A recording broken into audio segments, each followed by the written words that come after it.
বালাগঞ্জ কেবল একটি জনপদ নয়, প্রকৃতির সঙ্গে মানুষের এক নিবিড় সম্পর্কের নাম।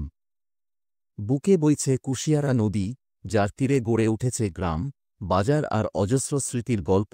যেমন বালাগঞ্জের উত্তর পূর্বে কলুমা গ্রামের পাশে আছে চাতল বিল, বর্ষায় জলরাশি আর শীতে সোনালি ধানমাঠ। তেঘরা, হুগলি, ধর্মিতা, কারচা আর হাইলার বিল, প্রতিটি যেন প্রকৃতির এক একটি কবিতা। এই বিলগুলো শুধু পানি নয়, কৃষকের আশ্রয়, মৎস্যজীবীর জীবিকা আর প্রকৃতির নিঃশ্বাস। ভোরের কুয়াশা থেকে সন্ধ্যার পাখির ডাক, সব মিলে গড়ে ওঠে এক অনন্য সুর। হাওর অঞ্চলের অনেক এলাকা 6 মাস থাকে পানির নিচে, আর বাকি সময় সাজে ধানে ভরা মাঠে।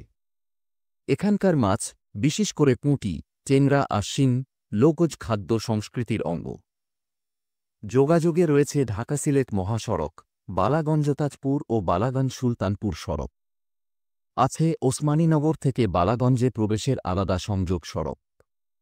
বালাগঞ্জ বাজার, মুরার বাজার, মাদ্রাসা বাজার, জনকল্যাণ বাজার ইত্যাদি এই অঞ্চলের জনক রয়েছে এই অঞ্চলে। বালাগঞ্জের খাবারে মিশে আছে হাওর অঞ্চলের স্বাদ আর গ্রামীণ ঐতিহ্য। এখানকার মানুষের পছন্দের তালিকায় রয়েছে পুঁটি, শিং, টেংরা, কই, মাগুর মাছের নানা পদ।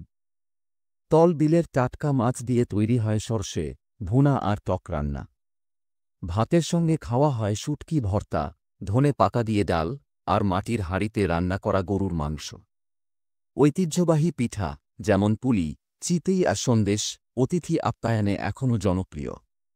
বালাগঞ্জের খাবার শুধু পেট নয়, মনকেও তৃপ্ত করে। বালাগঞ্জ শিক্ষা ও সংস্কৃতির এক গুরুত্বপূর্ণ স্থান। এখানে রয়েছে বহু ঐতিহ্যবাহী শিক্ষা প্রতিষ্ঠান, যেমন Balaganj DNA high school, Balaganj degree college, Dewan Abdur Rahim high school, Balaganj model সরকারি বিদ্যালয়, মুন্সিবাজার উচ্চ বিদ্যালয় এবং বালাগঞ্জ শহীদ স্মৃতি মাধ্যমিক বিদ্যালয় ইত্যাদি। প্রতিটি প্রতিষ্ঠানই শিক্ষার ক্ষেত্রে গুরুত্বপূর্ণ ভূমিকা রাখছে।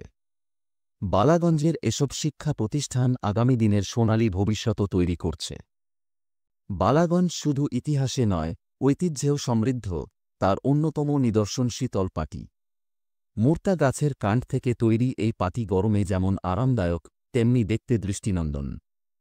সাদিপুর, দেওয়ানবাজার আর গৌরীপুর এলাকার নারীরা হাতে বুনে চলেছেন এই শিল্পের গল্প।